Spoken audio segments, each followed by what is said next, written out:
Tania, please তুমি আমার কথাটা শোনো। আমি সত্যি তোমাকে অনেক ভালোবাসি। আমি সব কিছুর পরেও তোমাকে মেনে নিয়েছি, কিন্তু তুমি কেন আমাকে মেনে নিতে পারছো না? তোমার কি মাথা ঠিক আছে? আমার একটা মেয়ে আছে 1 বছরের। তুমি একটা অবিবাহিত ছেলে, তোমার সাথে আমার কি করে রিলেশন হবে? আমার এসবের প্রতি কোনো লোভ নেই। আমি একাই ভালো আছি। জীবনে যতটুকু কষ্ট পেয়েছি আর কষ্ট পেতে চাই না।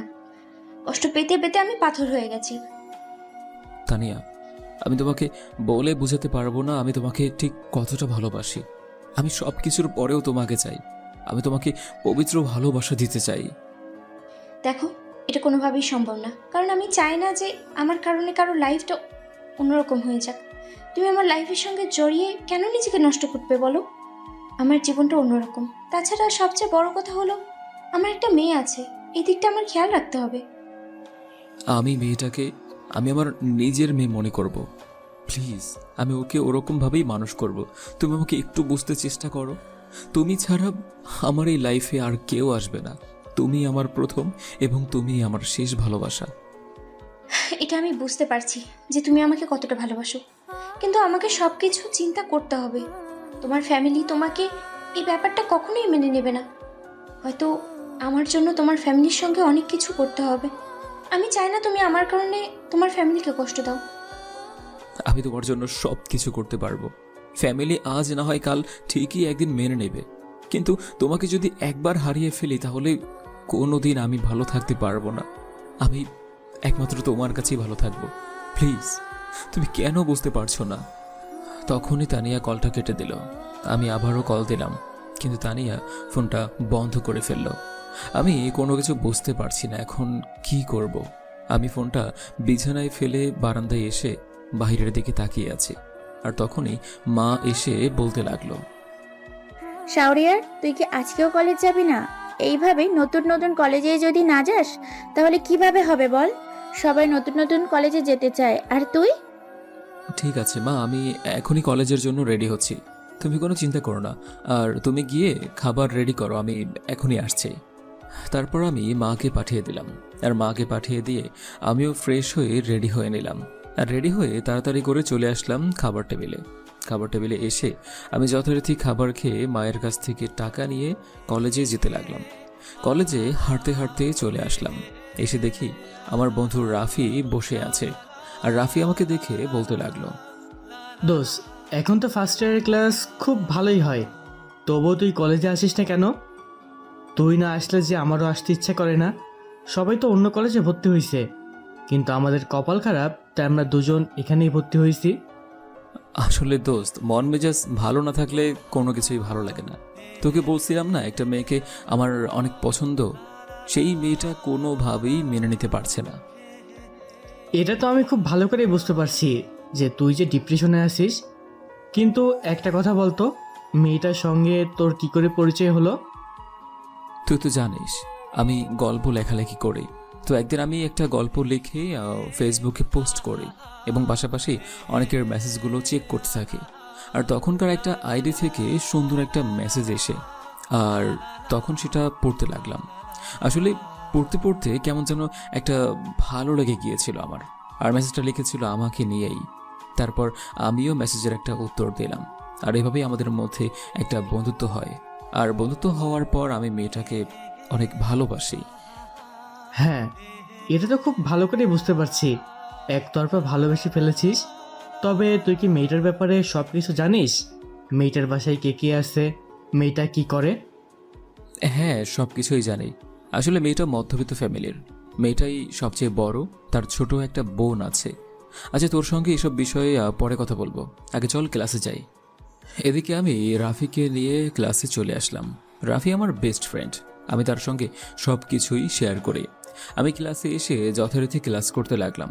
আর কলেজে ক্লাস শেষ করে আমি রাফির সঙ্গে বাসায় ফিরছিলাম। আর তখন রাফি আমাকে বলতে লাগলো, দোষ, তুই কোনো চিন্তা করিস না, মেয়েটা তোকে কখনো ছেড়ে যাবে না, এটা আমার মন বলছে। আর তুই আমাকে বললি না যে মেয়েটা কি করে? "আহ, আসলে দোস্ত, মেয়েটা ডিভোর্সি।" রাফি আমার মুখ থেকে এই কথা শুনেই আমার দিকে এক ধ্যানে তাকিয়ে আছে। আমি মাথা নিচু করে ফেললাম। রাফি হয়তো অবাক হয়ে গিয়েছে, কিছুক্ষণ পর রাফি আমাকে বলতে লাগলো, দোষ, তুই কি পাগল হয়ে গেলি? তুই একটা আনমেরিড ছেলে হয়ে একটা ডিভোর্সি মেয়েকে বিয়ে করবি? মান সম্মান কোথায় যাবে সেটা একবার ভেবে দেখেছিস? এটা কি আদৌ সম্ভব? আর মেয়েরা তোর চেয়ে বড়। জানি না আমি কোনো কিছু, কিন্তু নিজেকেও যে মানাতে পারছি না। মেয়েটার ডিভোর্সই হয়েছে তো কি হয়েছে? আমার কাছে মেয়েটা এখনো কুমার। আসলে ভালোবাসা কি এসব দেখে হয়? জাস্ট হয়ে যায়। আমি তোকে কোনো কিছুই বোঝাতে পারবো না। তোর যা মন চায় তুই তাই কর, তবে এমন কোনো কাজ করিস না যেটা তোর ফ্যামিলিতে দাগ লেগে যায়। তারপর রাতে বন্ধুর সাথে কথা বলতে বলতে আমি বাসায় চলে আসলাম। রাফি তার বাসায় চলে গেল। আমি খুব ভালো করে বুঝতে পারছিলাম রাফির কাছ থেকে এরকম কথা শুনতে পাবো। ভাগ্য ভালো যে মেয়েটার কথা বলিনি। যদি শুনতো যে মেয়েটার আরেকটা 1 বছরের বাচ্চাও আছে, তাহলে তো অবস্থা আরও খারাপ হয়ে যেত।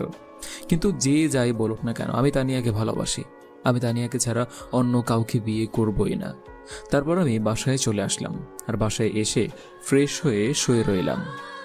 আমি অফিসে কাজ করছিলাম, আর তখনই হঠাৎ করে শাহরিয়ারের কথা মনে হয়ে যায়। ছেলেটা সত্যি আমাকে অনেক ভালোবাসে, কিন্তু আমি কি করব? আমার এই ছন্নছাড়া জীবনের সঙ্গে জড়িয়ে ওর জীবনটাকে নষ্ট করে দেব? কিন্তু আমি যে নিজেকেও ধরে রাখতে পারছি না। ওর ভালোবাসার কাছে আমাকে হার মানতে হচ্ছে। কি করব আমি? আমি ফোনটা বন্ধ করে রেখেছি। জানি না পাগলটা এখন কি করছে।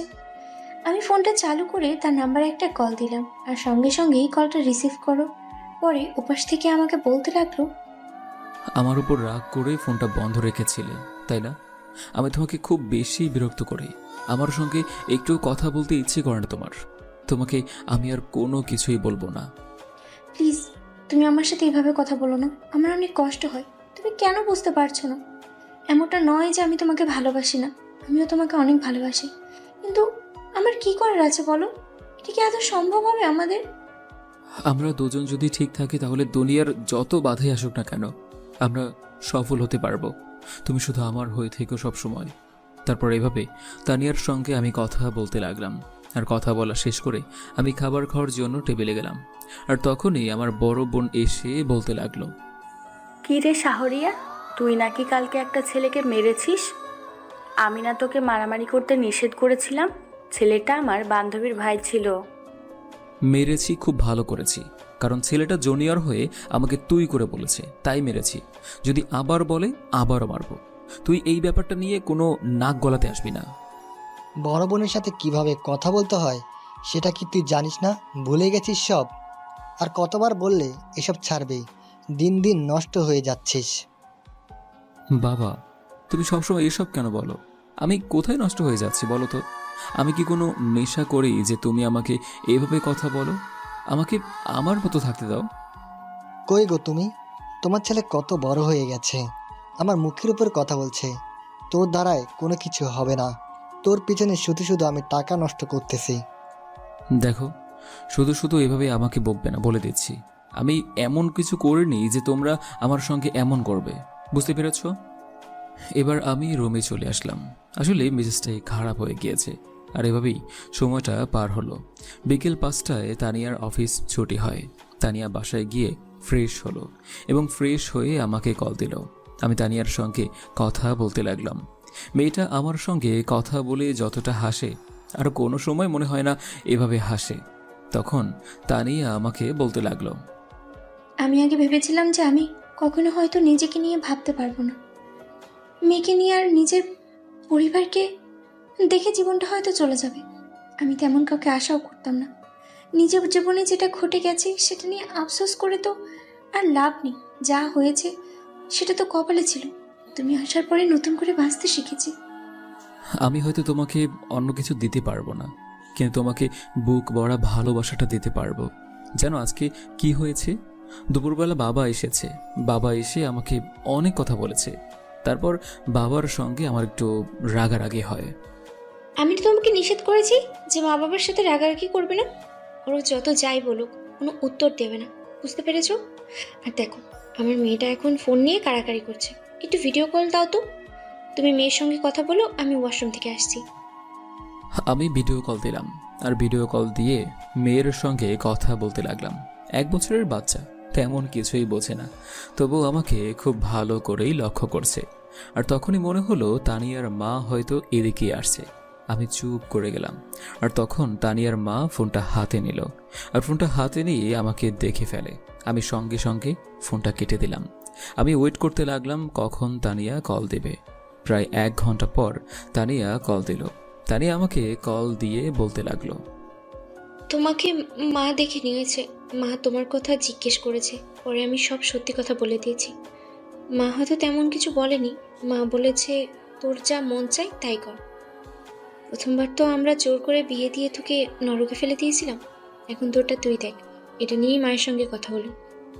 ও আচ্ছা, সত্যি আমার জীবনে তুমি আসার পর আমার জীবনটা কেমন যেন পরিবর্তন হয়ে গিয়েছে। আমি এখন নতুন করে বাঁচতে শিখেছি। আমি এখন সকল অপমান করার পরেও কিন্তু আমি এখন আর উত্তর দেই না। সবই তোমার জন্য। পরীক্ষা শেষ হওয়ার পরে চলে আসবে আমার কাছে, দুজন মিলে ছোট্ট একটা সংসার সাজাব। সেই সংসারে আমি, তুমি আর আমাদের ভালোবাসার ফসল থাকবে। এমন সুন্দর স্বপ্ন আমি সব সময় দেখি।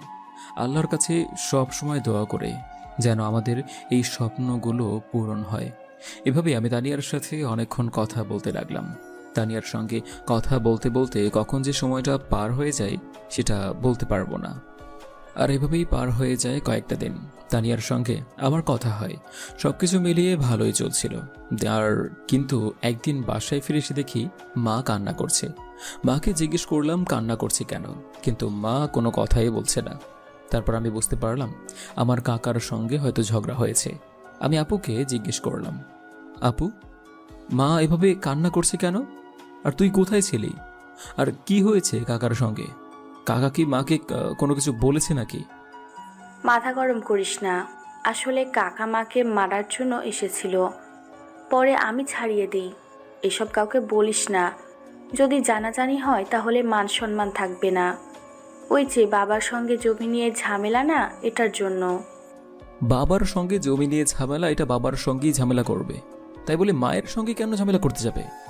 তুই এখানে বস, আমি একটু জিজ্ঞেস করে আসি যে কত বড় সাহসটা ওর। আমি কাকার রুমের সামনে চলে আসলাম। আর রুমের সামনে এসে কাকাকে ডাকতে লাগলাম। একটু পরে কাকা বের হয়ে আসলো আর এসে আমাকে বলতে লাগলো, কিরে তুই এভাবে আমার নাম ধরে ডাকাডাকি করছিস কেন? আমি যে তোর কাকা, এটা কি ভুলে গেছিস? আর এভাবে দৌড়ে আসার কারণ কি? আমাকে মারবি? তোকে মারবো কিনা সেটা তো পরের কথা। তুই আমার মাকে মারতে গিয়েছিলি, আমার মাকে অনেক বাজে বাজে কথাও বলেছিস। এটা কি সত্যি? আমাদের মাঝখানে তুই কোনো কথা বলতে আসবি না, এটা সম্পূর্ণ বড়দের ব্যাপার। তুই বড়দের ব্যাপার নিয়ে কোনো নাক গলাবি না। আর হ্যাঁ বলছি, তো কি করবি? সমস্যাটা তোমার হলো বাবার সঙ্গে। তুমি আমাদের জমি দখল করে রেখেছ, আর এই জন্য বাবা আদালতে মামলা করেছে। তুমি সেটা বাবার সঙ্গে বা আদালতে গিয়ে বুঝবে।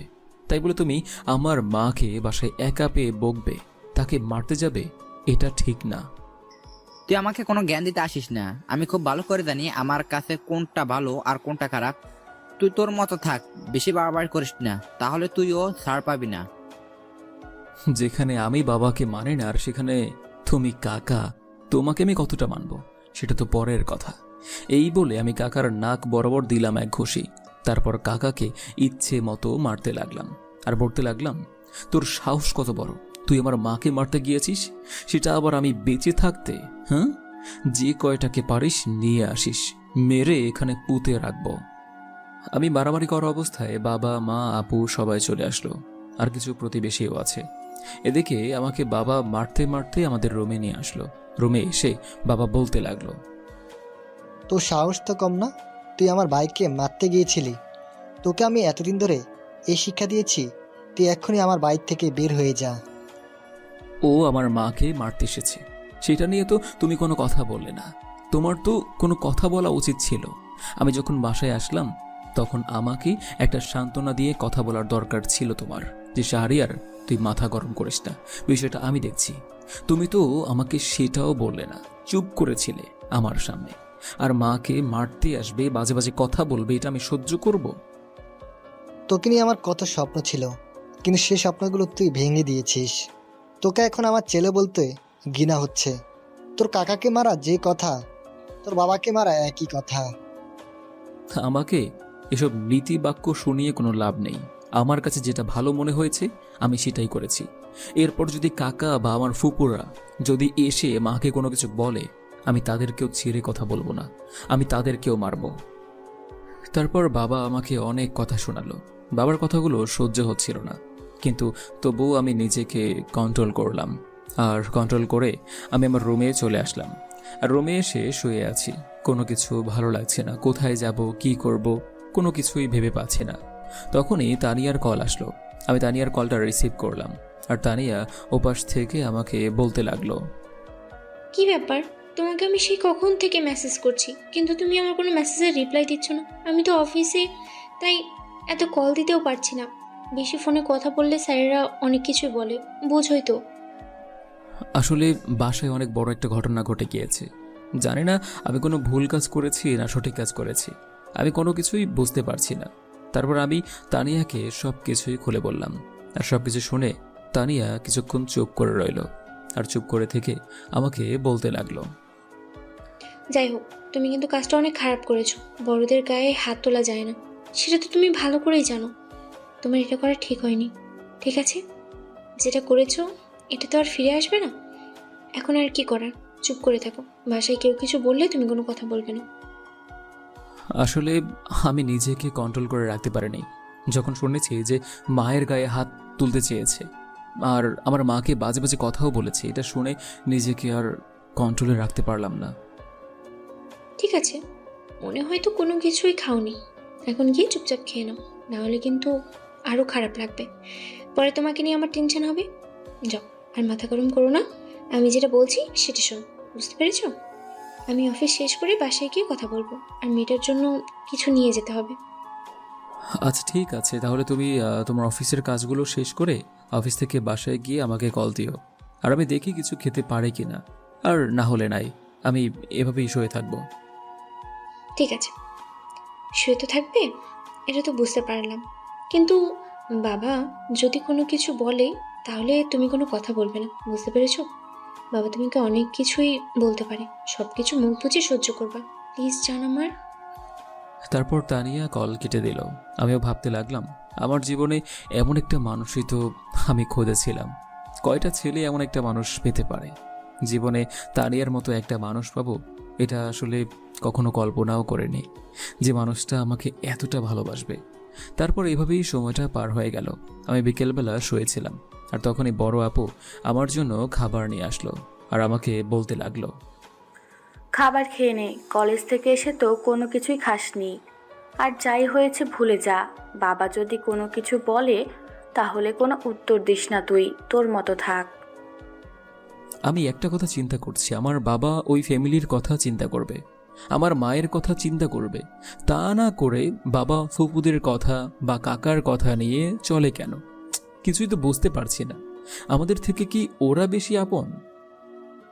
আরে বাদ দে শাহরিয়ার, অনেক হয়েছে। আর কত চুপচাপ খাবারগুলো খেয়ে নে। আর আমি দেখি মা কি করে, মাকে স্বাভাবিক করার চেষ্টা করছি। তারপর আমি খাবারগুলো খেতে লাগলাম, আর সন্ধ্যাবেলায় মায়ের সঙ্গে বসে কিছুক্ষণ কথা বলতে লাগলাম। আর মা আমাকে বলতে লাগলো, শাওরিয়ার, তোর আর এসব করার কোনো প্রয়োজন নেই। আমি চাই না তুই সবার কাছে খারাপ হয়ে যাস। ওরা অনেক খারাপ লোক, ওদের সঙ্গে তুই একা পারবি না। তুই নিজেকে এইসব ভাবে তৈরি করে যেন একটা সময় ওরাও তোর কাছে যায়। আর তোর বাবাকে এরকম মানুষ, এটা তো তুই ভালো করে জানিস। এটা আর তোকে নতুন করে বলে দিতে হবে না। মা তুমি চিন্তা করো না, আমি নিজেকে এমন জায়গায় নিয়ে যাব যে তুমি কল্পনাও করতে পারবে না। আমি বাবাকেও একটা শিক্ষা দেব, যদিও এটা আমার জন্য পাপ হবে, তবুও বাবাকে একটা শিক্ষা দেওয়া দরকার। কারণ বাবা ফুপুদের কথা কাকার কথায় তোমার সঙ্গে এসে ঝগড়া করবে, এটা আমার সহ্য হবে না।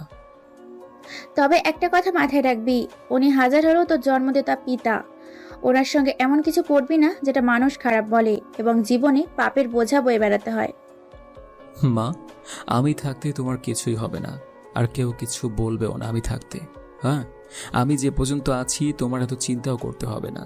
তুমি আগের মতো স্বাভাবিক হয়ে যাও, মনে করো কোনো কিছুই হয়নি। তারপর এভাবে আমি মায়ের সঙ্গে কথা বলতে লাগলাম, আর এভাবেই সময়টা পার হয়ে গেল।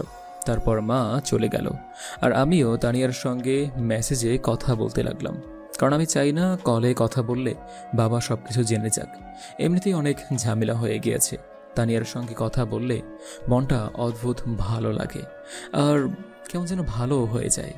আমার আর কোনো কিছুর প্রয়োজন হয় না। আর এভাবেই আরও কয়েকটা দিন পার হয়ে গেল। বাবার সঙ্গে আমার প্রতিদিনই ঝামেলা লেগেই থাকতো।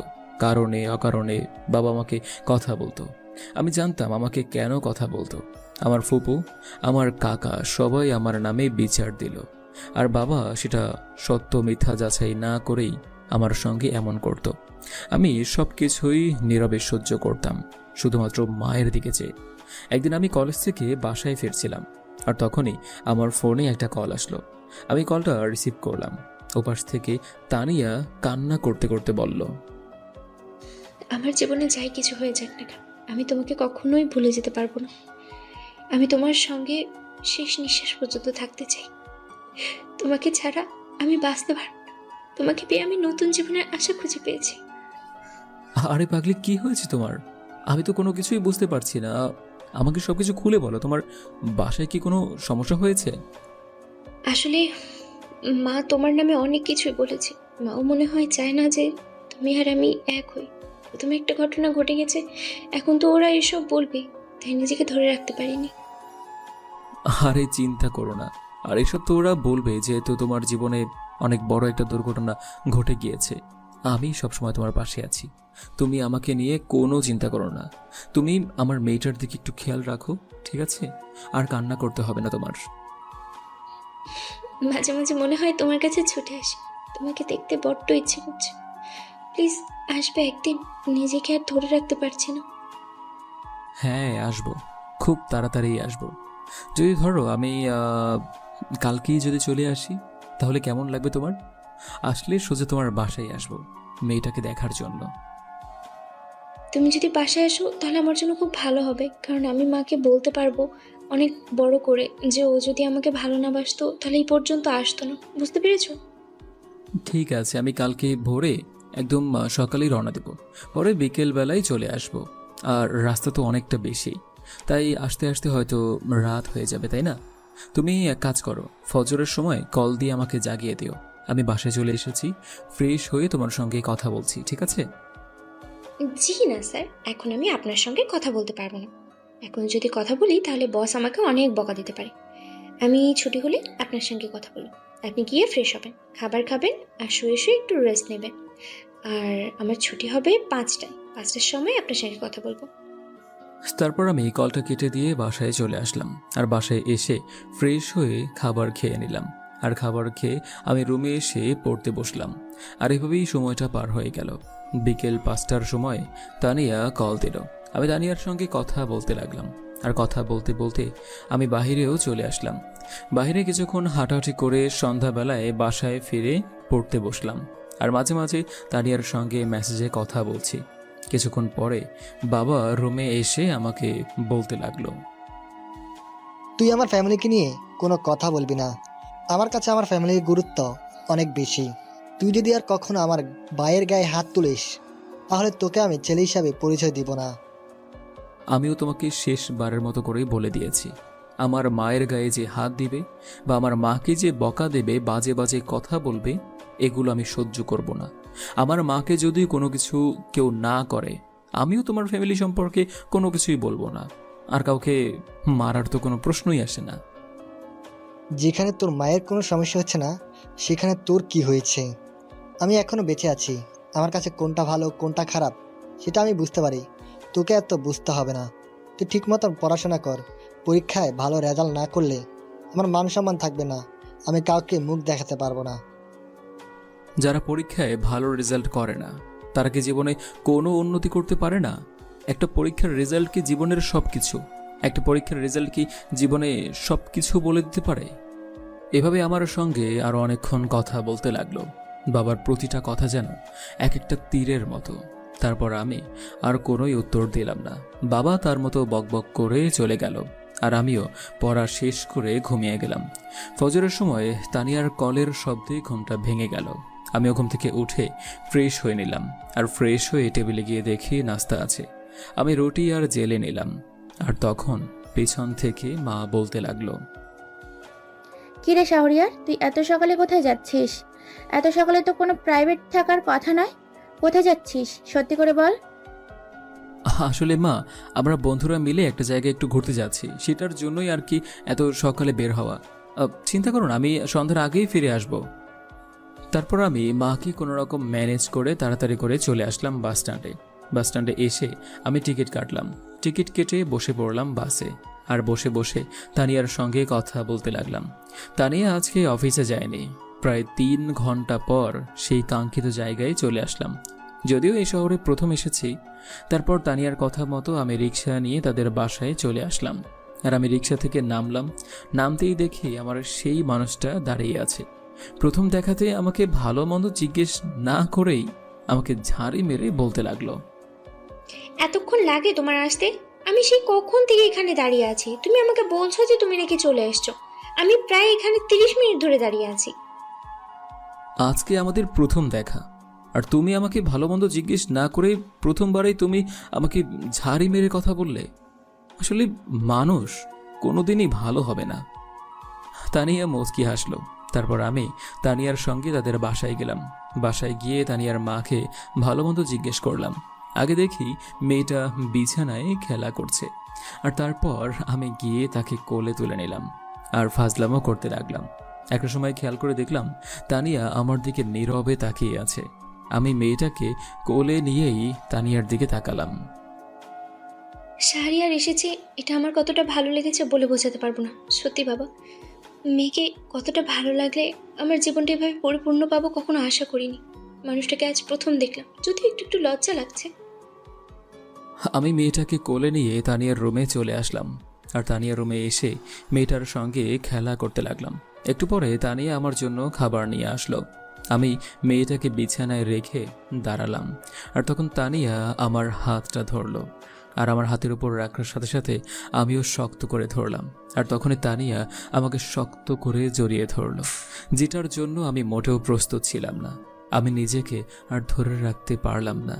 তারপর তানিয়ার ঠোঁট জোড়া দখল করে নিলাম। প্রায় 5 মিনিট পর ছেড়ে দিলাম। আর ছেড়ে দিয়ে স্বাভাবিক হয়ে মেয়েটাকে কোলে নিয়ে আমি রুম থেকে বেরিয়ে চলে আসলাম। জীবনের প্রথম কাউকে স্পর্শ করেছি। ভিতরে ভিতরে যে কি হচ্ছে সেটা একমাত্র আমি বুঝতে পারছি। তারপর সবার সাথে কথা বলতে বলতে এই সময়টা পার হয়ে গেল। আর আমি বুঝতে পারলাম মেয়েটাও আমাকে অনেক আপন করে নিয়েছে। আমি সবার সামনে বললাম যে আজকে থেকে আমার আম্মুটার নাম রাফিয়া জান্নাত মেনু। সবাই আমার নামটা শুনে প্রশংসা করলো। তারপর আমার একটা শালি আছে, আমি শালির সঙ্গে অনেকক্ষণ কথা বলতে লাগলাম। তারপর আমি বিকেল 3টার দিকে ওদের বাসা থেকে বিদায় নিয়ে বের হলাম। বের হওয়ার আগে তানিয়া আমাকে বলল তার রুমে আসার জন্য। আমি তার রুমে চলে গেলাম। আর রুমে এসে দেখি তানিয়া কান্না করছে। আমাকে দেখেই তানিয়া শক্ত করে জড়িয়ে ধরে কান্না করতে লাগলো আর বলতে লাগলো, প্লিজ আমাকে ছেড়ে যেও না, আমি তোমাকে ছাড়া বাঁচতে পারবো না।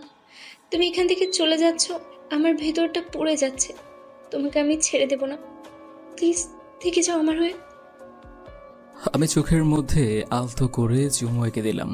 তারপর আমি চোখের পানি মুছে দিয়ে বুকের মাঝে আরো শক্ত করে জড়িয়ে ধরলাম আর বলতে লাগলাম, ধর পাগলি, যদি এমন করে কথা বলো তাহলে আমি কি এখান থেকে যেতে পারবো? আর আমি তো কিছুদিন পরে চলে আসব। এত চিন্তার কি আছে? হ্যাঁ, অনেক ভালোবাসি তোমাকে, ছেড়ে যাওয়ার তো কোনো প্রশ্নই আসে না। আর শোনো, মেয়েটার দিকে খেয়াল রাখবে আর নিজেরও খেয়াল রেখো। আর আজকে তো এসে আমি দেখলাম তুমি কেমন মানুষ। ঠিক আছে, আর সাবধানে যেও। আর বাসায় পৌঁছে আমাকে জানাবে কিন্তু। আর রাস্তায় কিন্তু আমার সঙ্গে কথা বলতে হবে। বাসের মধ্যে বসে একটুও ঘুম দেবা না। আমার সঙ্গে পুরো রাস্তা কথা বলতে হবে। যদি কথা না বলো তাহলে কিন্তু আমি সত্যি সত্যি কান্না করবো। আর বাবা যদি কোনো কিছু বুঝতে পারে আর যদি তোমাকে বকা দেয় তাহলে তুমি কোনো কথার উত্তর দিও না, ঠিক আছে? তারপর আমি তানিয়াকে বিদায় দিয়ে চলে আসলাম। আর আসার সময় মিনুর কপালে আলতো করে চুমু দিয়েছিলাম। মিনু আসার সময় কান্না করছিল, যেটা দেখে আমার সত্যি অনেকটা খারাপ লাগছিল। তারপর আমি রিক্সা নিয়ে চলে আসলাম বাস স্ট্যান্ডে। আর বাস স্ট্যান্ডে এসে টিকিট কেটে বাসে উঠে পড়লাম। আর বাস তার সময় মতো আপন গতিতে চলতে লাগলো। আমি বাসে বসে বসে তানিয়ার সঙ্গে কথা বলতে লাগলাম। আর এভাবেই সময়টা পার হয়ে গেল। প্রায় 3 ঘন্টা 15 মিনিট পর আমাদের শহরে এসে পৌঁছালাম। তারপর বাস থেকে নেমে একটা রিক্সা নিয়ে বাসায় চলে আসলাম। বাসায় আসতে আসতে প্রায় সন্ধ্যা হয়ে গিয়েছে। আমি চুপচাপ বাসায় এসে ফ্রেশ হয়ে নিলাম। তারপর মাকে বললাম খাবার দেবার জন্য। আমি খাবার খাওয়ার জন্য টেবিলে চলে আসলাম। আর তখন মা আমাকে বলতে লাগলো, আজকে তোর আপুকে দেখতে গেছে। তুই তো বাসায় ছিলি না, তোকে অনেকবার কল দিয়েছিলাম কিন্তু ফোনও ব্যস্ত বলছিল। তোর বাবা হয়তো তোর উপর রেগে আছে আর অনেক কিছু বলতে পারে, তুই কোনো কথা বলিস না। ও আচ্ছা, তা আপুকে দেখে গিয়েছে, এটা তো কোনো সমস্যা নাই। আর তোমাদের কি পছন্দ হয়েছে? যদি পছন্দ হয় তাহলে বিয়ে দিয়ে দাও। ছেলেটা বিজনেস করে, আমার জানা মতে ছেলেটা তো ভালোই দেখলাম। নীলার সঙ্গে আলাদা কথাও হয়েছে, নীলাও রাজি হয়েছে। তাই এখন তোর বাবা হয়তো রাতে কল দিয়ে ডেট ফিক্সড করবে। তারপর আমি মায়ের সঙ্গে আরও কিছুক্ষণ কথা বলে আমার রুমে চলে আসলাম। আমার রুমে এসে আমি পাগলিটার সঙ্গে কথা বলতে লাগলাম। আর এভাবেই সময়টা পার হয়ে গেল। আর দেখতে দেখতে আমাদের পার হয়ে গেল 1.5 বছর। আমি আবার ইন্টার সেকেন্ড ইয়ারের শেষ পর্যায়ে। আর কিছুদিন পরেই আমার ইন্টার পরীক্ষা। আমি জানি না আমার কেমন রেজাল্ট হবে। একদিন আমি কলেজের ক্লাস শেষ করে বাসায় ফিরছিলাম। আর তখনই আমার ফোনে একটা মেসেজ আসলো। মেসেজটা ওপেন করে দেখি সেনাবাহিনীতে লোক নিচ্ছে। এরকম SMS আগেও দেখেছিলাম, কিন্তু আগে এতটা গুরুত্ব দেইনি। কেন যেন মনে হলো কম্পিউটারের দোকানে গিয়ে আবেদনটা করার জন্য। পকেটে টাকাও আছে, সো যেই ভাবা সেই কাজ। আমি একটা কম্পিউটারের দোকানে চলে আসলাম। আর কম্পিউটারের দোকানে এসে আমি সকল কাগজপত্র আমার ফোনের মধ্যেই আছে, তাই কোনো সমস্যা হলো না। আমি আবেদন করলাম। আবেদন করে জানতে পারলাম যে কিছুদিন পরেই নাকি পরীক্ষা দিতে হবে। সেরকমভাবেই তারপর আমি চলে আসলাম বাসায়। বাসায় এসে ভাবলাম এই বিষয়টা কাউকে জানাবো না। তারপর আমি আমার মতো করে প্রস্তুতি নিতে লাগলাম, একটু একটু ব্যায়াম করতে লাগলাম। আর দেখতে দেখতে পরীক্ষার দিন চলে আসলো। আমি সকালবেলা রেডি হয়ে বের হলাম পরীক্ষা দেওয়ার জন্য। আমি তানিয়াকেও বলিনি যে আমি পরীক্ষা দিতে যাচ্ছি। আমি চলে আসলাম পরীক্ষা কেন্দ্রে। আর কেন্দ্রে এসে দেখি আমার মতো অনেকেই দাঁড়িয়ে আছে। প্রথমে মাঠ পর্যায়ে একে একে সবাই দিতে লাগলো। আর একটা সময় আমিও সিলেক্ট হয়ে যাই। এখন অনেক খুশি লাগছে, কারণ আমি মাঠ পর্যায়ে সিলেক্ট হয়ে গিয়েছি। এখন রিটেন হবে। তারপর সারাদিন এভাবেই পার হয়ে গেল। বিকেলবেলা বাসায় চলে আসলাম। আর বাসায় এসে শুয়ে শুয়ে খাবার খেতে লাগলাম। 3 দিন পরে আবার যেতে হবে পরীক্ষা দেওয়ার জন্য। আমি ভালো করে প্রস্তুতি নিতে লাগলাম। আর এভাবে দেখতে দেখতে 3 দিন পার হয়ে গেল। আমি এই 3 দিন পরে পরীক্ষা দিতে গেলাম। পরীক্ষাটা বেশ ভালোভাবেই দিলাম। এখান থেকে যদি সিলেক্ট হয়ে যাই তাহলে ভাইবা নেওয়া হবে। সকল কাজ করার পরে আমি আবারও কলেজে ক্লাস করতে লাগলাম। সেনাবাহিনীতে চাকরি হলে নাম্বারে মেসেজ চলে আসবে, এরকমই বলা আছে। একদিন আমি সকালবেলা ঘুমিয়েছিলাম। আর তখনই টুম করে একটা মেসেজের শব্দ হলো। আমি ফোনটা হাতে নিয়ে দেখি একটা মেসেজ। তারপর আমি মেসেজটা ওপেন করলাম। আর মেসেজটা ওপেন করে যেটা দেখতে পেলাম সেটা দেখার জন্য আমি মোটেও প্রস্তুত ছিলাম না, কারণ আমার চাকরিটা হয়ে গিয়েছে। তারপর আমি যে কতটা খুশি হয়েছি সেটা বলে বোঝাতে পারবো না। আমি এখনই কাউকে জানাবো না। তখনই তানিয়া কল দিল। কি ব্যাপার, তোমাকে কদিন ধরে অন্যরকম লাগছে? তোমার কি কোনো কিছু হয়েছে নাকি? কেমন যেন একটা আতঙ্কের মধ্যে থাকো সবসময়। কি হয়েছে আমাকে সবটা খুলে বলো।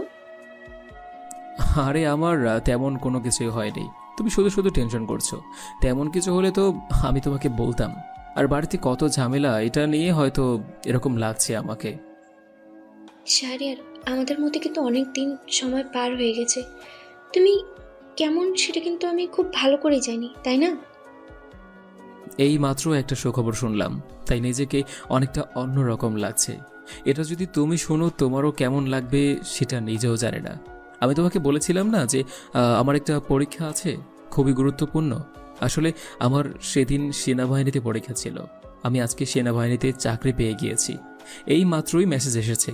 মেসেজটা পড়ার পরে তোমার কল আসছে। আমি ওর মুখ থেকে এমন কথা শুনে সত্যি কথা বলতে পারছি না, অবাক হয়ে গেছি। তার মানে এতদিনে আল্লাহ তাআলা আমাদের দিকে মুখ তুলে চেয়েছেন। তারপর আমি এভাবেই তানিয়ার সঙ্গে কথা বলতে লাগলাম। আর আমাদের সময়টা এভাবেই পার হলো। আমাদের সময় জানিয়ে দেওয়া হলো কখন যেতে হবে। আমি তাড়াতাড়ি করে রেডি হয়ে নিলাম। আর রেডি হয়ে মাকে বিদায় দিয়ে বাসা থেকে বের হলাম। তারপর আমি চলে আসলাম অফিসে। অফিসে এসে দেখি আমি সকল কাগজপত্র বুঝে নিলাম। আর তখন দেখলাম আমার মতোই আরও অনেকজন আমাদের ট্রেনিং সেন্টারে আছে। তারপর আমাদেরকে ট্রেনিংয়ে পাঠানো হবে। আর যাদের সামনে পরীক্ষা এসএসসি আছে তাদেরকে পরীক্ষার জন্য সুযোগ দেওয়া হবে। এটা শুনে আমার অনেক ভালো লাগলো, কারণ আমার মতোই আরও 6 জন পরীক্ষার্থী আছে। ওরা হয়তো বলেছিল, তাই স্যার এই ব্যাপারটা মেনে নিয়েছে। আমাদেরকে কালকে ট্রেনিংয়ে পাঠানো হবে, নিজেদেরকে প্রস্তুতি গ্রহণ করতে বলেছে। তারপর আমি সেখান থেকে আরও কিছু কাজ করে চলে আসলাম বাসায়। বাসায় এসে নিজেকে প্রস্তুত করতে লাগলাম। চিন্তা করছি সামনেই তো আপুর বিয়ে, আমি হয়তো আপুর বিয়েতে থাকতে পারবো না। আমি রান্নাঘরে গিয়ে দেখি মা রান্না করছে। আমি গিয়ে মায়ের পাশে দাঁড়ালাম। আর তখন মা আমাকে দেখে বলতে লাগলো, কিরে শাওরিয়ার, তুই এইভাবে দাঁড়িয়ে আছিস কেন? কিছু বলবি নাকি? এইভাবে না দাঁড়িয়ে থেকে যা বলতে এসেছিস সেটা বল। আসলে মা, আমি তোমাদের কাছ থেকে একটা বিষয় লুকিয়েছিলাম। আমি কিছুদিন আগে সেনাবাহিনীতে একটা আবেদন করি এবং আমার চাকরিটা হয়ে যায়। আমি কালকেই ট্রেনিংয়ে যাচ্ছি, এই দেখো। তখনই মা দেখলো, আর মা দেখে যেন কোনো কিছুই বলতে পারছে না। মা আমাকে শক্ত করে জড়িয়ে ধরলো। আমিও আমার মাকে শক্ত করে জড়িয়ে ধরলাম। তারপর মাকে সালাম করলাম, আর মা অনেক খুশি। আর আমি মাকে বললাম, মা, আমি তোমাকে একটা কথা বলবো, তুমি প্লিজ আমার কথাটা রাখবে। আমি যে সেনাবাহিনীতে চাকরি পেয়েছি আর আমি যে কালকে ট্রেনিংয়ে যাচ্ছি, এটা বাবাকে কাউকেই বলবা না। আর আমি চাই না যে বাবা এই বিষয়টা জানুক। আমি যেদিন ফিরবো সেদিন যেন বাবা এই বিষয়টা জানতে পারে। আর মা, আসলে আমি তোমাকে আরও একটা কথা বলতে চাই। আমি একটা মেয়েকে খুব ভালোবাসি। তুমি তো চাও যে আমি সবসময় যেন ভালো থাকি, তাই না? আমি যদি কোনো মেয়েকে নিয়ে ভালো থাকি তাহলে তো তোমার কোনো সমস্যা হবে না, তাই না? আমি মেয়েটাকে অনেক ভালোবাসি, আর মেয়েটাও আমাকে অনেক ভালোবাসে। আমি তোর ফোনে মেয়েটার ছবি দেখেছি, মেয়েটা সত্যি অনেক সুন্দর। মেয়েটাকে আমার অনেক পছন্দ হয়েছে, আমার কোনো আপত্তি নেই। এই তো তুমি আমার লক্ষ্মী মা। তারপর আমি মায়ের সঙ্গে আরও কিছুক্ষণ কথা বলে চলে আসলাম। আর রুমে এসে আমি তানিয়ার সঙ্গে কথা বলতে লাগলাম।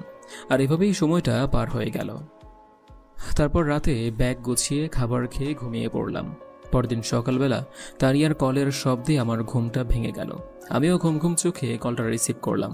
আর ওপাশ থেকে আমার পাগলিটা বলতে লাগলো, তুমি তো ট্রেনিংয়ে চলে যাবে, কিন্তু এদিকে আমি তোমাকে ছাড়া কি করে থাকবো সেটাই তো আমি চিন্তা করছি। ট্রেনিংয়ে গেলে তো এতদিন এত বেশি আমাদের কথা হবে না, আমি কি করব বলো তো? আরে এত বেশি চিন্তা করলে হয় বলো? আমি সব সময় তোমার আছি, তোমারই থাকবো। তোমার কাছ থেকে আমাকে কেউ আলাদা করতে পারবে না, একমাত্র মৃত্যু ছাড়া। হ্যাঁ, সেটা আমি খুব ভালো করেই জানি। তুমি আমাকে অনেক ভালোবাসো, আমিও তোমাকে অনেক ভালোবাসি। প্লিজ নিজের যত্ন নিও, আর আমাকে নিয়ে কোনো চিন্তা করো না, বুঝতে পেরেছো? আমি কি আমার পাগলিটাকে ছাড়া থাকতে পারবো কখনো? আমি সব সময় তোমার সঙ্গেই কথা বলার চেষ্টা করব, বুঝতে পেরেছো? আর আমি মাকে তোমার কথা বলে দিয়েছি। মা অবশ্য ততটা জানে না। পরে যদি আমি তোমাকে বিয়ে করে মায়ের সামনে এসে দাঁড়াই, মা আর কোনো কিছুই বলতে পারবে না। তারপর আমি এভাবে তানিয়ার সঙ্গে অনেক কথা বলতে লাগলাম। আর কথা বলা শেষে আমি ফ্রেশ হয়ে রেডি হয়ে নিলাম। আর এখনই আমাকে যেতে হবে। আর তখনই রাফি আমাকে কল দিল। এতদিন পর রাফি কল দিল, ব্যাপারটা সন্দেহজনক। রাফি আমাকে কল দিয়েই বলতে লাগলো, দোস্ত, আসলে তোকে সরি বলার জন্য কল দিয়েছি। আমি তো রাফাকে নিয়ে পালিয়ে গিয়েছিলাম, তার জন্য ফোনটা বন্ধ করে রেখেছিলাম। আজকে ফোনটা খুলেছি, এই আর কি। কেমন আছিস দোস্ত? আমার একটা উপকার করে দিবি? আমার 2000 টাকা লাগতো। তুই রাফাকে নিয়ে পালিয়ে যাবি, এটা আমাকে একবারও জানানোর প্রয়োজন মনে করলি না? হয়তো তুই আমাকে বন্ধুই ভাবিস না। আর আমার কাছে তো এত টাকা নেই। আমি তোকে 1000 টাকা দিতে পারবো। আমিও সমস্যার মধ্যে আছি। ঠিক আছে, তুই আমাকে 1000 টাকা দিয়ে দে, পরে আমি তোকে আবার ব্যাগ দিয়ে দেব। দেখি আমি অন্য কারো কাছ থেকে আরও 1000 টাকা নিতে পারি কি না। ঠিক আছে দোস্ত, আমি তোকে 2000 টাকা দিতে পারলাম না, তার জন্য সরি। আর নিজের খেয়াল রাখিস। আর যার সঙ্গে পালিয়েছিস তাকে একটু বেশি করে খেয়াল রাখবি, কারণ মেয়েটা সবকিছু ছেড়ে দিয়ে তোর কাছেই এসেছে ভালো থাকার জন্য।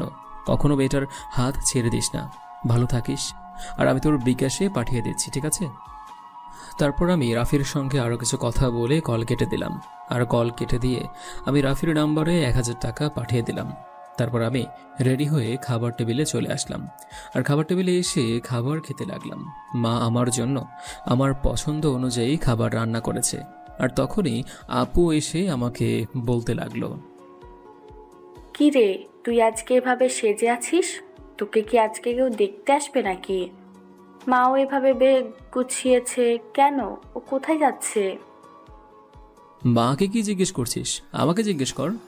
আসলে আমি একটা মেয়েকে নিয়ে পালিয়ে যাচ্ছি, বুঝতে পারছিস? আর মাকে বলেই পালিয়ে যাচ্ছি। দেখ, আমার সঙ্গে সিরিয়াস কথার মধ্যে কোনো মজা করবি না। সত্যি করে বল, কোথায় যাচ্ছিস? মা, তুমি চুপ করে আছো কেন? বলো না শাহরিয়ার কোথায় যাচ্ছে। দেখ, এখনই তোকে কোনো কিছু বলতে পারবো না। সময় হলে সব কিছুই জানতে পারবি। এখনো তো বক বক না করে নিজের কাজ কর, যা। আর তোর না ভার্সিটি আছে, যা তাড়াতাড়ি ভার্সিটিতে যা। তারপর আমি খাওয়া দাওয়া শেষ করে মাকে বিদায় দিয়ে চলে আসলাম। আমি অফিসে এসে কিছু কাজ করতে লাগলাম। আমার মতো অনেকেই আছে। তারপর দুপুরবেলা আমাদের বাসে তোলা হলো। জানি না আমাদের নিয়ে কোথায় যাওয়া হচ্ছে। 6 মাস পর, আজকে 6 মাস পর বাড়িতে ফিরছি ট্রেনিং শেষ করে। মাত্র 7 দিনের ছুটি পেয়েছি। আমি বিকেল বেলায় চলে আসলাম। শরীরে এখনও সেনাবাহিনীর পোশাক। কলিং বেল দিতেও ভয় লাগছে, যেহেতু আজকে শুক্রবার, তাই বাবাও মনে হয় বাসায় আছে। আমি কলিং বেল দিলাম, আর একটু পরে মা এসে দরজা খুলে দিল। মা আমাকে দেখে অবাক হয়ে তাকিয়ে আছে। কিছুক্ষণ এভাবে দাঁড়িয়ে থাকার পর মা হঠাৎ করে কান্না করতে করতে আমাকে জড়িয়ে ধরে বলতে লাগলো, শাওরিয়ার, আমি খুব ভালো করে জানতাম তুই ফিরে আসবি মানুষের মতো মানুষ হয়ে। কয়েকদিন ধরেই মনটা বলছিল যে শাওরিয়ার মনে হয় চলে আসবে। আমার এখন কতটা শান্তি লাগছে তোকে বলে বোঝানো সম্ভব না। আয় ভেতরে আয়, দেখো শাওরিয়ার ফিরে এসেছে। আমি ভিতরে আসতেই দেখি বাবা সোফার মধ্যে বসে আছে। আমি ব্যাগটা রেখে বাবার পায়ে সালাম করলাম। বাবা আমাকে দেখে কোনো কথা বলছে না। আর আমি নিজে থেকেই বাবাকে বললাম, বাবা কেমন আছো তুমি? আমাকে ক্ষমা করে দিও। আমি তোমাকে অনেক কষ্ট দিয়েছি। আমার জন্য তুমি কাউকে মুখ দেখাতে পারোনি। কিন্তু দেখো, আমি কিন্তু আজকে সফল হয়েছি। এখন থেকে তুমি গর্ব করে মানুষের কাছে বলতে পারবে। শাহরিয়ার, তুই আমাকে ক্ষমা করে দে। আমি তোর সাথে অনেক অন্যায় করেছি। তোকে নিয়ে এখন সত্যি আমার গর্ব হচ্ছে। তারপর আমি বাবার সঙ্গে আরও কিছুক্ষণ কথা বলে আমি রুমে চলে আসলাম। আর রুমে এসে ফ্রেশ হয়ে মাকে বললাম খাবার দেওয়ার জন্য। মা আমাকে তাড়াতাড়ি করে খাবার দিল। আমি খাবার খেয়ে তাড়াতাড়ি করে রুমে চলে আসলাম তানিয়ার সঙ্গে একটু কথা বলবো বলে। আজ প্রায় তানিয়ার সঙ্গে 7 দিন ধরে কথা হয় না, কারণ ট্রেনিংয়ে আমাদের এত কথা বলতে দেওয়া হয় না। আমি তাড়াতাড়ি করে রুমে এসে তানিয়ার নাম্বারে কল দিলাম। প্রথমবার কল হওয়ার পর তানিয়া কলটা ধরল না। দ্বিতীয়বার কল দেওয়ার পরে তানিয়া কলটা ধরলো, আর ওপাশ থেকে আমাকে বলতে লাগলো, আমি এখন একটু ব্যস্ত আছি, তোমার সঙ্গে না হয় আমি অফিস শেষ করে কথা বলবো, ঠিক আছে? এ বলে আমি কল কেটে দিলাম। কল কেটে দিয়ে আমি আমার কাজ করতে লাগলাম। আর তখনই আমার অফিসের কলিগ আমান সাহেব আমার কেবিনে আসলেন। আমি ওনার সঙ্গে কিছু কথা বলতে লাগলাম। এদিকে আমি তানিয়ার কল কাটার বিষয়টা একটু খটকা লাগলো। আজ প্রায় 7 দিন পর তানিয়াকে আমি কল দিয়েছি। তানিয়া আমাকে একটু ভালো মন্দ জিজ্ঞেস না করে সোজা কলটা কেটে দিল। অন্তপক্ষে জিজ্ঞেস তো করতে পারতো আমি কেমন আছি। আগে তো কল দিলে অফিসের সময় কথা বলতে পারতো, এখন অফিসের দোহাই দিল। আমাকে কোনো কিছু বুঝতেও দিল না। কিছু বুঝতে পারছি না, মনের মধ্যে শুধু খারাপ চিন্তা ভাবনা আসছে। আসলে প্রিয় মানুষটার একটুখানি অবহেলা যে কতটা যন্ত্রণা দেয়, এটা যে পায় সেই একমাত্র উপলব্ধি করতে পারে। আমি অপেক্ষা করতে লাগলাম তানিয়া আমাকে কখন ফোন দিবে। অপেক্ষার প্রহর শেষে 5টা বাজলো। এখনই হয়তো তানিয়ার অফিস ছুটি হয়েছে। এইভাবে আমি ফোনের দিকে তাকিয়েছিলাম। কোনো কিছুই করতে ভালো লাগছে না, বাইরে যেতেও ভালো লাগছে না। এতদিন পর বাড়িতে এসেছি, ভেবেছিলাম একটু বাইরে গিয়ে ঘুরবো, পুরনো বন্ধুদের সঙ্গে দেখা করব।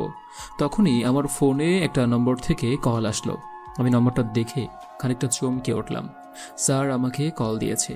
আমি কলটা রিসিভ করলাম, আর কলটা রিসিভ করে আমি স্যারকে সালাম দিলাম। স্যার সালামের উত্তর নিয়ে আমাকে বলতে লাগলো, শাহরিয়ার, তুমি তো এখন ছুটিতে আছো, তাই তোমাকে আমি কাজটা দিচ্ছি। আর তোমার উপর আমার বিশ্বাস আছে, তুমি এই কাজটা খুব ভালোভাবে করতে পারবে।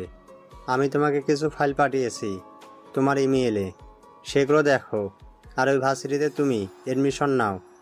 তোমারও তো ভার্সিটিতে ভর্তি হওয়ার প্রয়োজন, তাই না? তাই আমি চাই যে তুমি এই ভার্সিটিতে ভর্তি হয়ে এই ভার্সিটিতে যত ধরনের অপকর্ম রয়েছে সবগুলো তুমি শেষ করবে। কিন্তু স্যার, আমি তো অন্য একটা ভার্সিটিতে ভর্তি হয়েছি, আর ওখানে আমি কিভাবে ভর্তি হব? আর এই সময় কি ভার্সিটিতে ভর্তি হওয়া যাবে? এটা নিয়ে তোমার কোনো চিন্তা করতে হবে না। তোমার পরিচয় গোপন রেখে আমি তোমাকে কলেজে প্রবেশ করার ব্যবস্থা করে দিচ্ছি। আর তোমার যা যা প্রয়োজন সেগুলো আমাকে বলবে, আমি তোমাকে সেগুলো দেব। আর যদি তুমি এই অপারেশনটা সাকসেসফুলভাবে করতে পারো তাহলে তোমার প্রমোশন নিশ্চিত, কারণ তোমার ট্রেনিংয়ে অনেক ভালো ফলাফল হয়েছে। তারপর আমি স্যারের সঙ্গে আরও কিছু কথা বলে কলটা কেটে দিলাম। আর কল কেটে দিয়ে আমি অপেক্ষা করতে লাগলাম তানিয়া আমাকে কখন কল দেবে। প্রায় 2 ঘন্টা হয়ে গেল, এখনও তানিয়া কল দেয়নি। তারপর আমি নিজে থেকেই তানিয়াকে কল দিলাম। কিছুক্ষণ কল হওয়ার পরে তানিয়া কলটা রিসিভ করলো, আর ওপাশ থেকে আমাকে বলতে লাগলো, হে শারিয়ার, বলো কি বলবে। আসলে আমি তখন অফিসে ছিলাম, তাই তোমার সঙ্গে কথা বলতে পারিনি। এখন বলো কি বলবে। তুমি আমার সঙ্গে এভাবে কথা বলছো কেন? আমি কি তোমার সঙ্গে কোনো অন্যায় করেছি? এতদিন পর তোমার সঙ্গে কথা বলছি, আর তুমি আমার সঙ্গে এভাবে কথা বলছো? তোমার কি কোনো কিছু হয়েছে? না, আমার আবার কি হবে? আমার তো কোনো কিছু হয়নি। তুমি আমাকে কল দিয়েছো হয়তো কোনো কিছু বলার জন্য, তাই তো আমি বলছি কি বলবে বলো। না, আসলে তেমন কোনো কথা বলতে কল করিনি, শুধু জানতে চাচ্ছিলাম তুমি কেমন আছো, আর মেনু কেমন আছে। মেনুকে অনেকদিন দেখি না, একটু ভিডিও কল দিয়ে দেখাতে পারবা? হ্যাঁ, মেনু অনেক ভালো আছে, আগের চেয়ে অনেক বড় হয়ে গেছে। তা তো জানো না, আর এখন ভিডিও কল দিতে পারবো না, পরে হয়তো ভিডিও কল দেবো। ও আচ্ছা, অফিস থেকে এসে খাবার খেয়েছো নিশ্চয়ই। না খেয়ে থাকলে প্লিজ খেয়ে নাও, কারণ সারাদিন অনেক কষ্ট করেছো, তাই না? আমার খাবারের চিন্তা তোমাকে করতে হবে না। তুমি না বললে কি আমি খাবার খাবো না বলো তো? আচ্ছা, আমার এখন প্রচণ্ড মাথা ব্যথা করছে, আমি তোমার সঙ্গে পরে কথা বলবো, ঠিক আছে? এখন রাখছি। এই বলে তানিয়া কলটা কেটে দিল। তানিয়ার এরকম ব্যবহার আমি একদিনও পাইনি। তানিয়ার সঙ্গে আমার রিলেশন প্রায় 2 বছরের কাছাকাছি।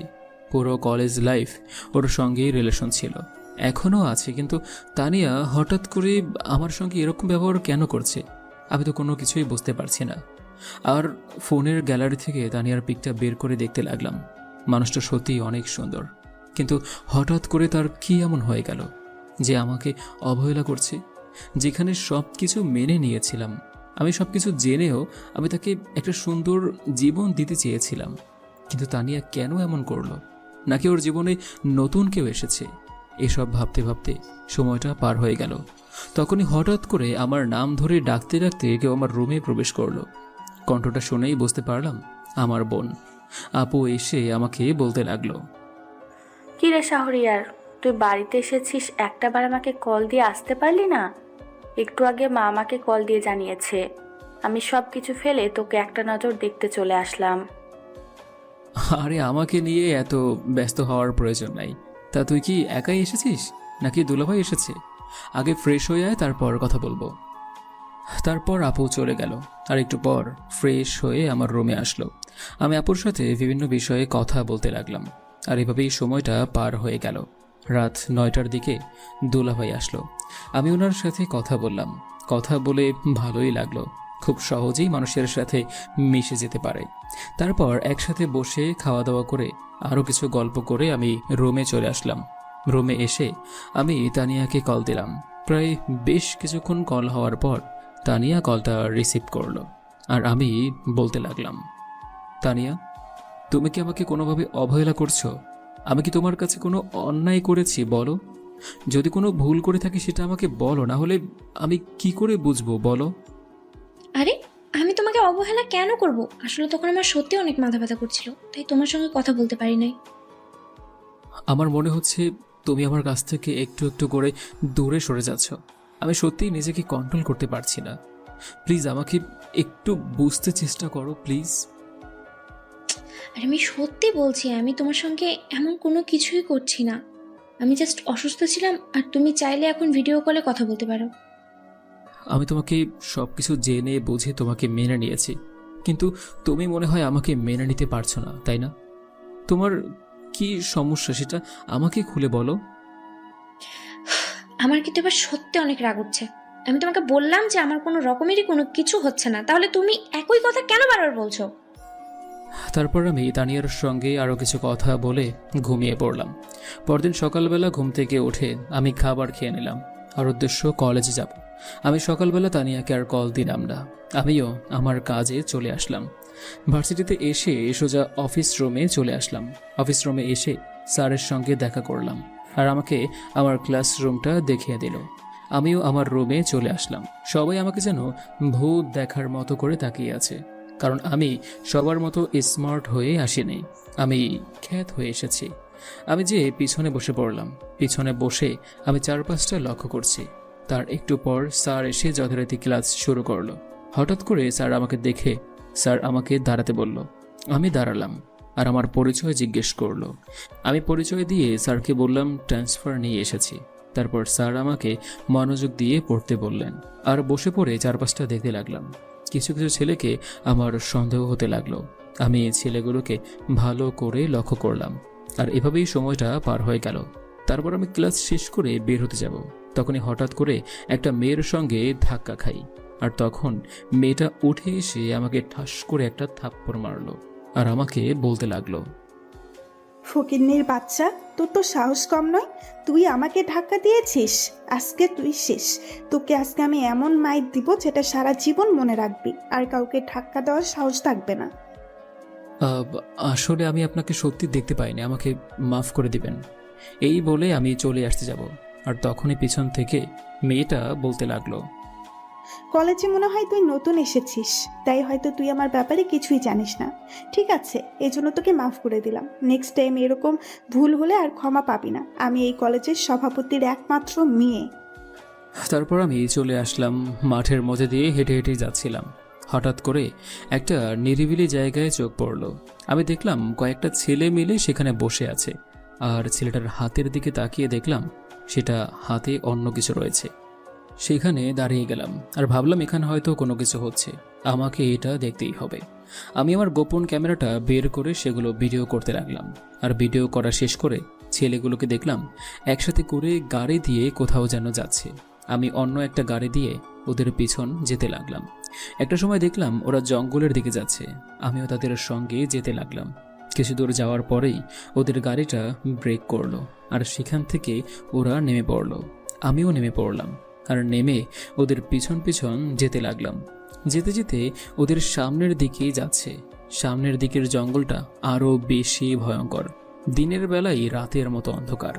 আর ওদের পিছনে যেতে যেতে আমি আমার কোমর থেকে পিস্তলটা বের করলাম। পিস্তলটা বের করে আমি ওদের দিকেই যাচ্ছি।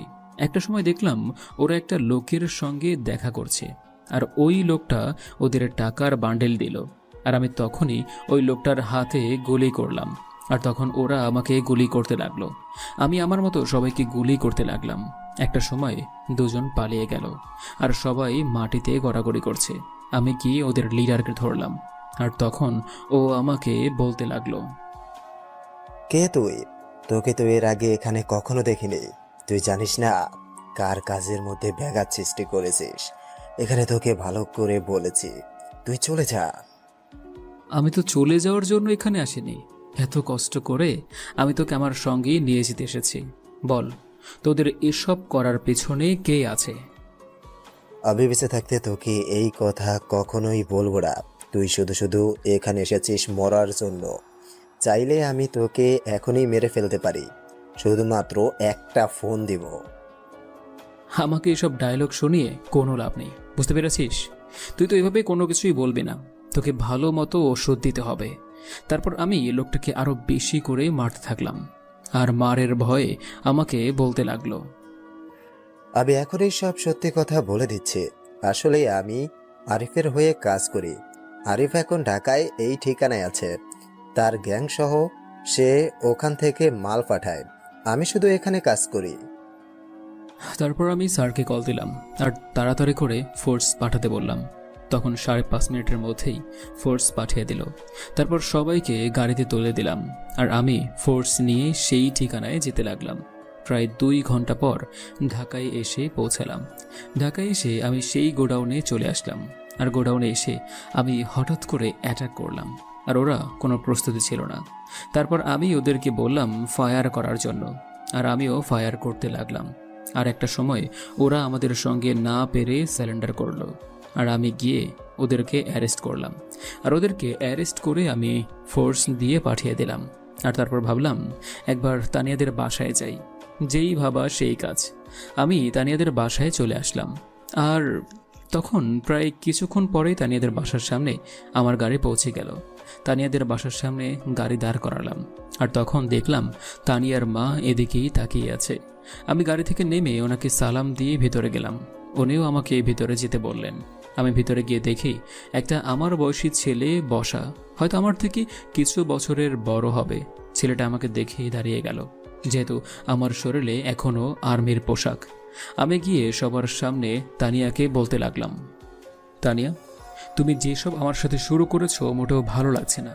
আমি জানি তুমি তোমার মন থেকে এসব করছো না, কারণ তোমাকে আমি খুব ভালো করেই চিনি। তুমি হয়তো কোনো চাপের কারণে আমার সঙ্গে এমনটা করছো। তুমি কি আমাকে এখন বিয়ে করতে পারবে? আমি এই অবস্থায় তোমাকে বিয়ে করব এবং আমার সঙ্গে নিয়ে যাব। আর উনি কে? ও হচ্ছে রায়হান, যার কথা আমি তোমাকে বলেছিলাম। ও আসলে মিনুকে দেখতে এসেছে। আমিও তোমাকে বিয়ে করতে চাই। এতদিন আমি তোমার সঙ্গে খারাপ ব্যবহার করেছি শুধুমাত্র আমার ফ্যামিলির কারণে। আমার ফ্যামিলি আসলে কখনো বিশ্বাস করতে পারছিল না যে তোমার আর আমার সম্পর্কটা আর কখনো হবে। আমি ছেলেটাকে উদ্দেশ্য করে বললাম, ভাই, আপনাদের ডিভোর্স হয়ে গিয়েছে। আপনি খুব ভালো করেই ডিভোর্স পেপারে উল্লেখ করেছেন যে আপনি কোনো সন্তানের দায়িত্ব নিতে পারবেন না।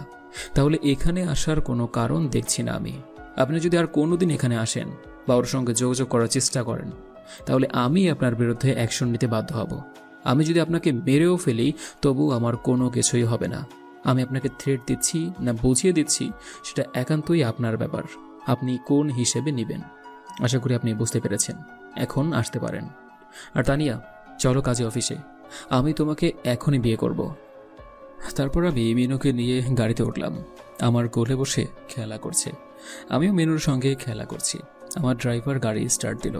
একটু পর তানিয়া এসে আমার পাশের সিটেই বসে পড়ল, আর ড্রাইভার গাড়ি চালাতে লাগলো।